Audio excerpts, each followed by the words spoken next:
I've got the task to talk about something that's probably the vein of our existence in cancer, and that is dealing with, Dr. Jonas did a great job of talking about the benefits of the therapy, but like everything in life, a benefit comes with a risk of therapy, and that's the toxicity, and that's the vein of my existence and your existence as patients, and it's something that we need to focus on and try to understand so that we can optimize the benefit from the therapy, allow patients to stay on therapy at full dose, and have a better quality of life. And just for a show of hands, because I'm sorry I wasn't here earlier to know this if it was been asked, but can cancer patients raise their hands if they're on these therapies right now? Can I just see if we have an audience full of that? Okay, great. So there's a number of you in here, so I think this talk will be very relevant. And hello to you looking at this presentation at home on YouTube.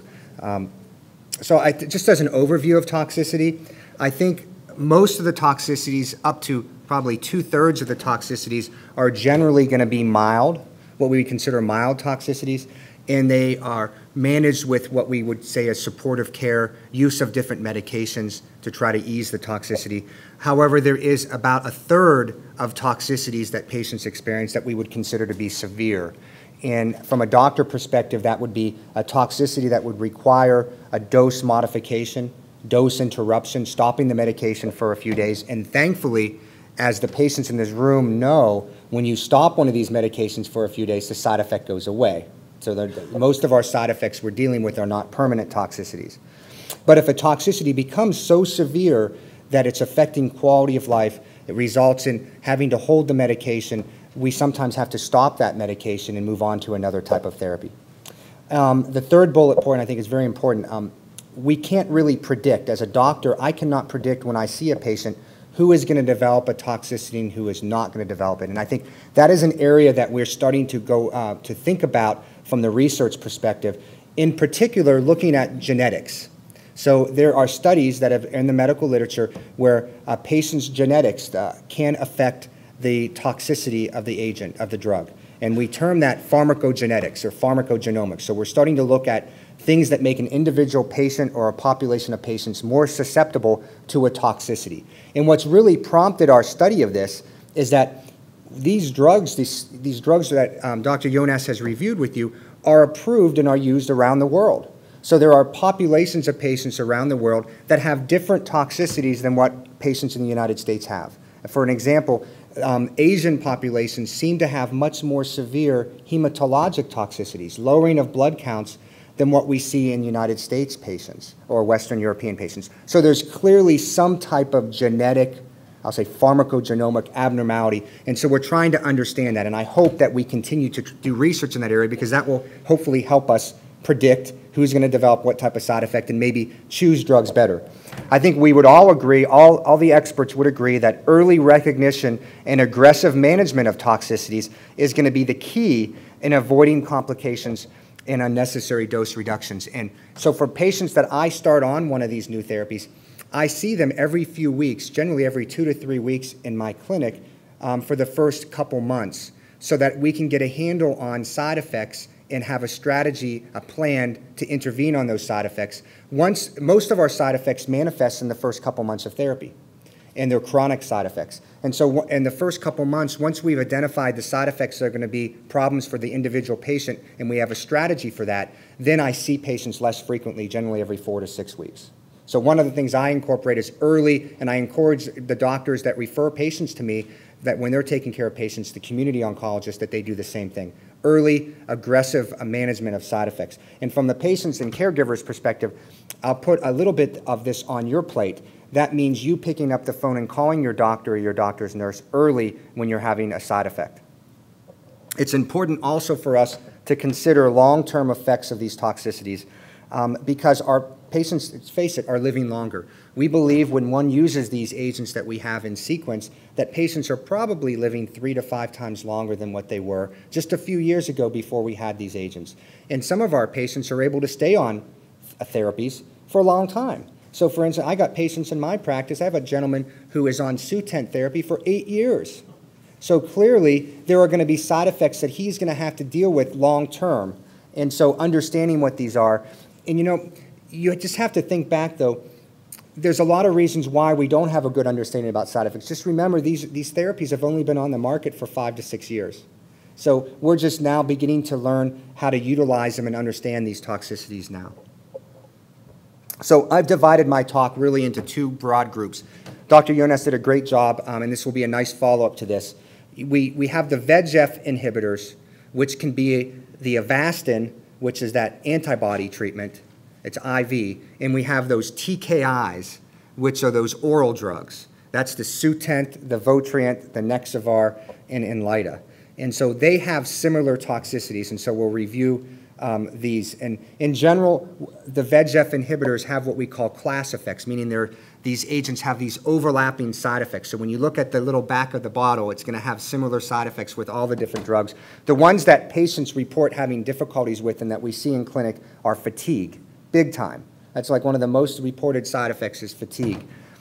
Hand-foot syndrome, skin toxicity, mouth sores, diarrhea, and I don't mean just a little bit of diarrhea, I mean daily monster diarrhea, cardiac concerns, hypertension being the biggest one, and then sometimes patients' hemorrhagic side effects generally don't seem to be very common, but epistaxis, which is the medical term for bloody nose, seems to be quite a common side effect with this. And so I wanted to talk about these side effects shown in this slide in a little bit more detail.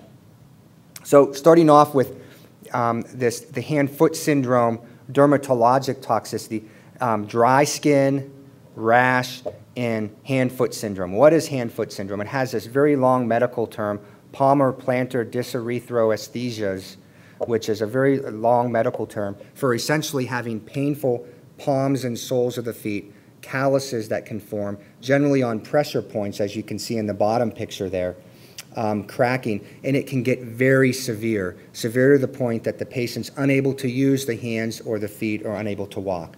I remember a sweet lady that is still alive and fighting her cancer with me now 6, 7 years later, that when I gave her Nexavar, within 3 days she came into me on a wheelchair. She just had an acute reaction. Thankfully, that's such an acute reaction like that is relatively rare. This type of skin toxicity generally manifests the beginnings of it in the first 2 to 3 weeks of therapy, reaching a peak in the first couple months of therapy. Now, how do we evaluate this as doctors? And I wanted to take a moment here and talk about grades. I'm sure you've all heard of your doctor saying grade 1 toxicity, grade 2. What does that mean? What is a grade toxicity? Well, as you can imagine, in order for us to standardize the reporting of side effects in clinical trials that are done around the world, we have to have a common language. And we have this common language. It's called the Common Toxicity Criteria. The National Cancer Institute sanctioned this, and these are incorporated into clinical trials. And so every doctor can grade a toxicity of a patient the same way. So when someone says, Ms. Jones has grade 2 toxicity in Arkansas, I know exactly what that is because they follow this criteria. And so for skin rash and for hand-foot syndrome, I've shown them here for you. A grade 1 would be the mildest toxicity, which would be just an eruption, what they call macular papular, a bumpy kind of eruption with redness.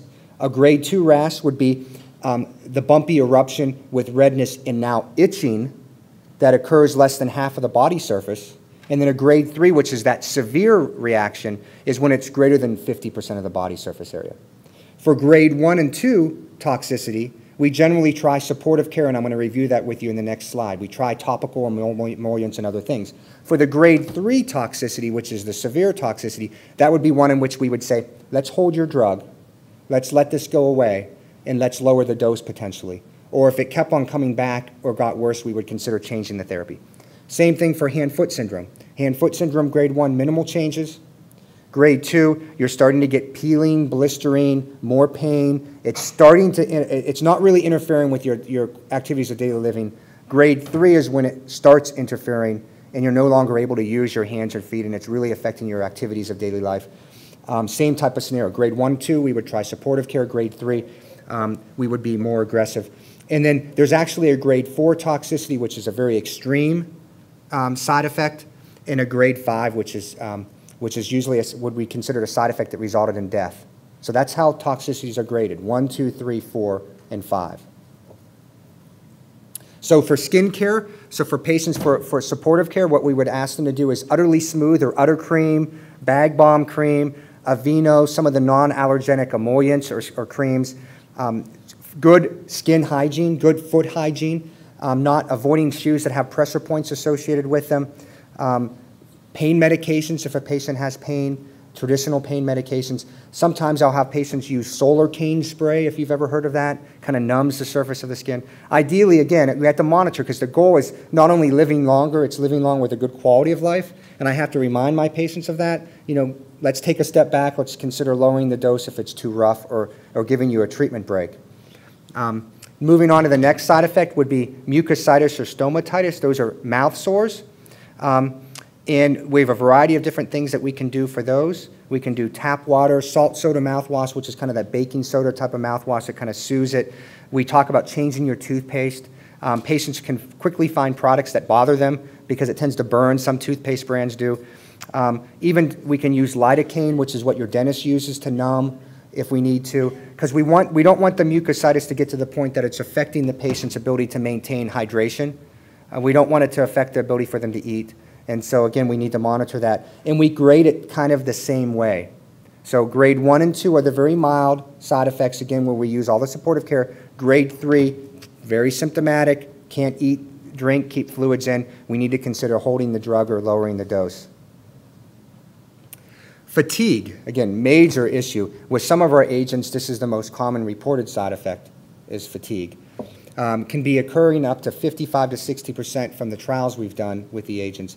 We have to remember that fatigue has many possible causes, and I think that not one cause is the result in an individual patient. I think that patients have multi-causes going on at the same time, including the disease itself can cause fatigue, anemia, lowering of the blood count with treatment can cause fatigue, pain medications that patients are on can cause fatigue, et cetera, et cetera. So I think it's a variety of things. What we found early on to the development of these drugs, a lot of this work came from my alma mater, Cleveland Clinic, was the association of low thyroid as being one of the things the drugs can do. So many of our VEGF-TKIs, at some level or another, can affect thyroid function. And so as doctors now, we've disseminated this information out, so we need to be checking thyroid function tests periodically in patients, especially if they have fatigue, because that would be something easily fixed. I can put a patient on thyroid replacement therapy. And that's what this slide talks about. So levothyroxine is a thyroid replacement therapy that many patients, I would say up to a third of patients or more in patients that I see, end up on levothyroxine because of thyroid problems induced by these medications. And the funny thing we've discovered with thyroid is we check this thing called TSH. Just by shaking of heads, have people heard of that before, TSH? Yes. And it seems like with these therapies, what we've reported is that it seems like we're constantly chasing the TSH. You know, it's fluctuating constantly with these agents. So oftentimes my patients are going up and down on their Synthroid doses, and that's a common thing seen. Shown here is data from 2008 with sunitinib or Sutent therapy, showing fluctuations with therapy with the TSH. When I have a patient that I'm having difficulty controlling the thyroid, I will get involved a thyroid specialist, an endocrinologist, to help with the management.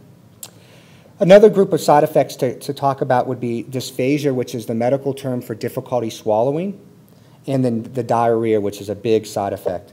And I won't review the grade 1, 2, 3 for dysphagia as there. I'll focus in here on the diarrhea because it's such an important side effect for us.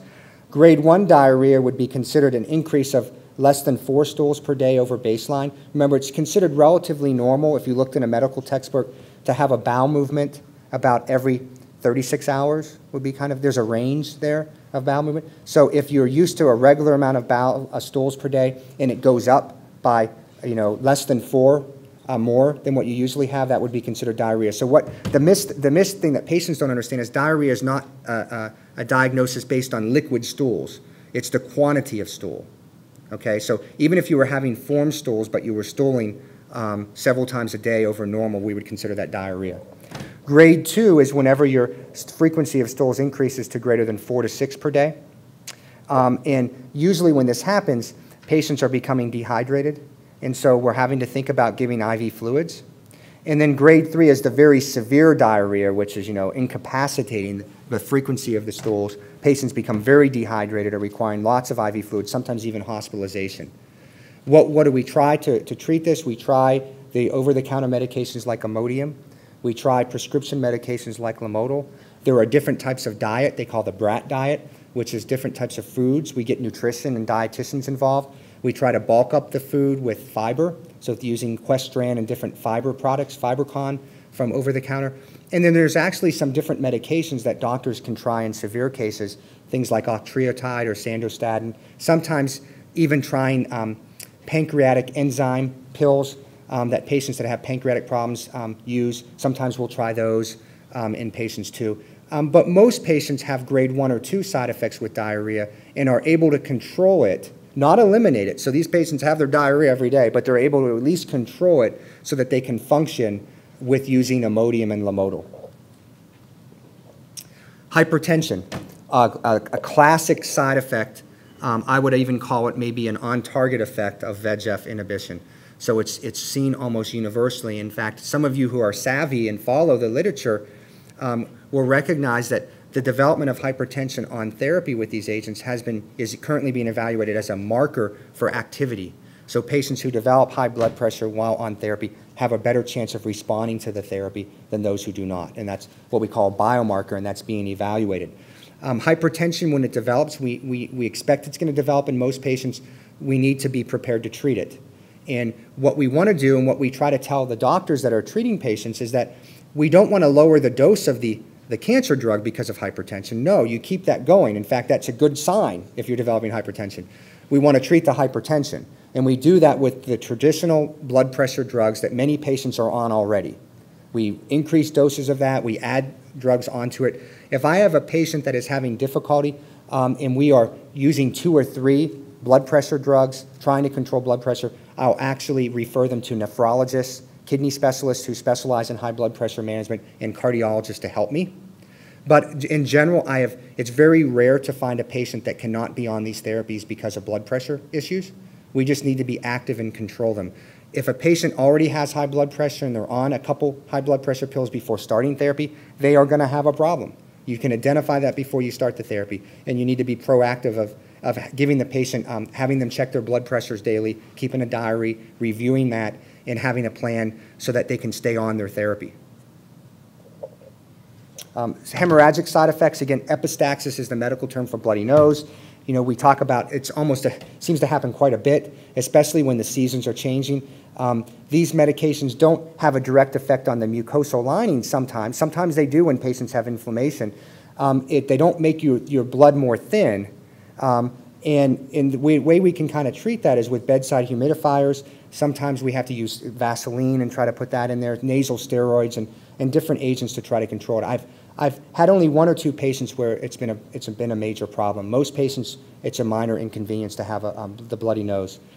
Same thing with hemorrhoids. Sometimes you'll be predisposed to have more hemorrhoidal bleeding than usual, and we use that with topical products like the Preparation H product. You can also see gingival bleeding when you brush your teeth. And then one of the keys that some of the surgeons like Dr. Wood would be interested in is the wound complications. And so if you're going in to have a surgical procedure performed, a tooth extraction, or some type of surgical procedure that normally would be considered minor, we have to be concerned that being on these therapies may increase your likelihood of bleeding. And sometimes we'll have the patient hold the medication for a day or 2 before a minor surgical procedure. If you're having a major surgical procedure, the literature is very controversial as to the length of time, generally a few days, and that's really going to be at the discretion. So if you're going to have your gallbladder removed or something like that, it would be a few days of holding, but it would really be at the discretion of your surgeon as to their comfort level. And then you could resume your medication once there was appropriate wound healing. And usually the surgeons, will visit you a week or 10 days after your surgery to remove their staples anyway, and then that would be a good time to resume. So that's a lot of stuff, right? A lot of side effects. It sounds all, bad. But I just want to share some hope here. So this is some hope slide. Tolerance may develop with long-term use with some of these agents. And we were able to show that with Nexavar from the original big international trial of Nexavar. So this slide shows four little graphs there. The first one is HFSR, that stands for hand-foot syndrome. So on that x-axis is cycles, 1, 2, 3, 4, 5. And that is a cycle is a month of therapy. So the first 4 months, you can see a real high peak in patients having hand-foot syndrome. It seems to disappear as they stay on therapy longer. So a tolerance seems to develop if you're able to get through the initial few months of the side effects. So there's some hope there. Same with the skin rash. Same with diarrhea. Problematic only at the beginning and then able to be more controlled later on with therapy. And then fatigue, similar. So with some of these agents, there can be a tolerance if you're able to kind of fight through some of the initial side effects. So kind of switching to the last half of the talk is on mTOR inhibitors. And the two mTOR inhibitors that we have available to us is the Torcell medication, which is that IV weekly medication. And then we also have Afinitor, which is the oral medication.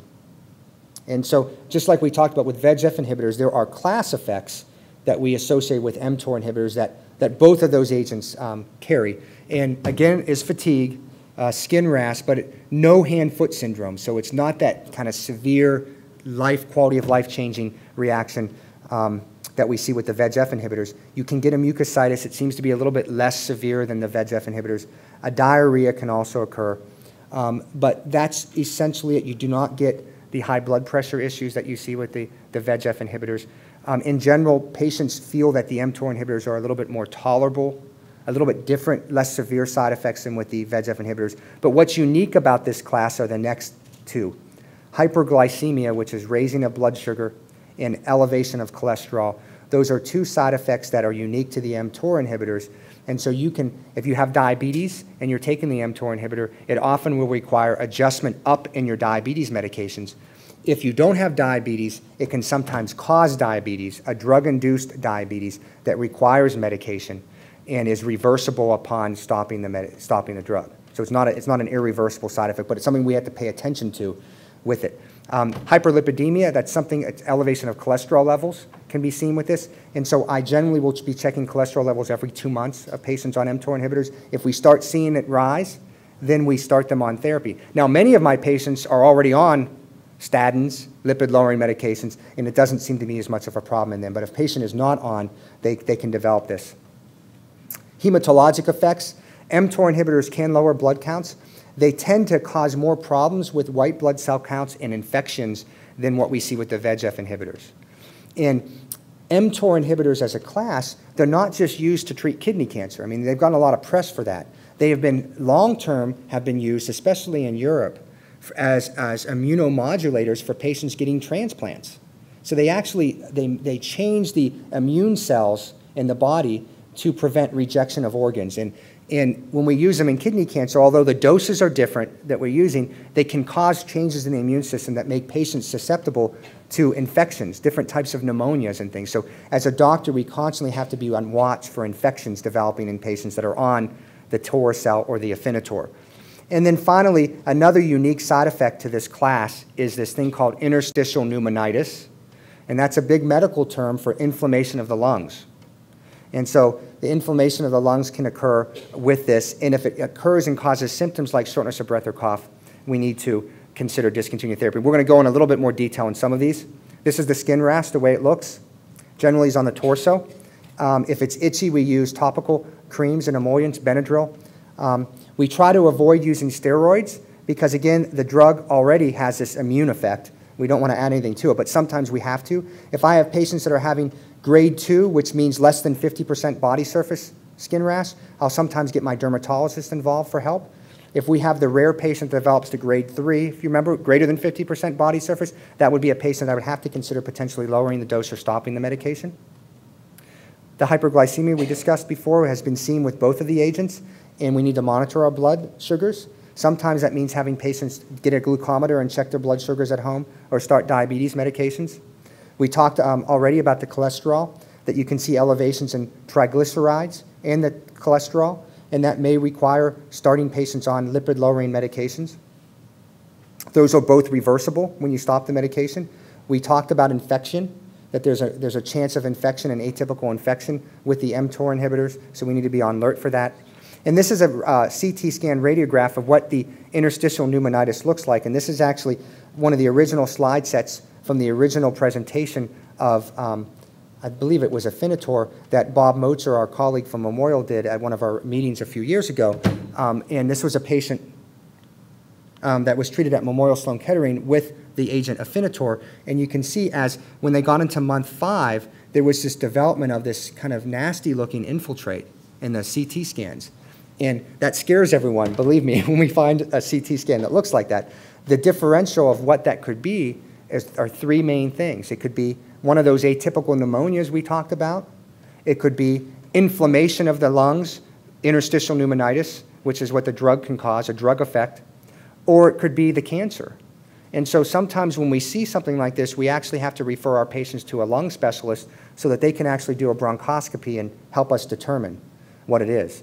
In this particular case, it was a drug effect. It was not infection, and it was not cancer. It was the actual drug inflaming the lungs. And so what they did is they stopped the drug. It went away. They gave a little burst of steroids, and it went away. And actually, at Memorial, they were able to re-challenge the patient with the drug, and they went on to stay on the therapy with no recurrence of the interstitial pneumonitis. Now, this is sometimes, uncomfortable to do that. And if I have a patient that has severe interstitial pneumonitis, it's very hard for me to want to put them back on the therapy. But I'm just telling you that the reason I show this is for you is that if this happens to you when you're on it, it's an expected side effect that can happen. It's reversible, is what my take-home message is for you. And it manifests either as an X-ray finding or as symptoms such as cough. And then so as I end, this is my last slide. The general recommendations for managing toxicities is to call your healthcare provider if you have the mouth soreness or mouth sores, the mucositis, nausea, vomiting, the diarrhea, which is greater than 4 stools per day, which is the grade 2 level, fever, shortness of breath or cough, or really any side effect which is starting to become a problem for you that you're uncomfortable with. It's better to let your healthcare provider know about it early so you can intervene on it than later. Thank you very much for your attention.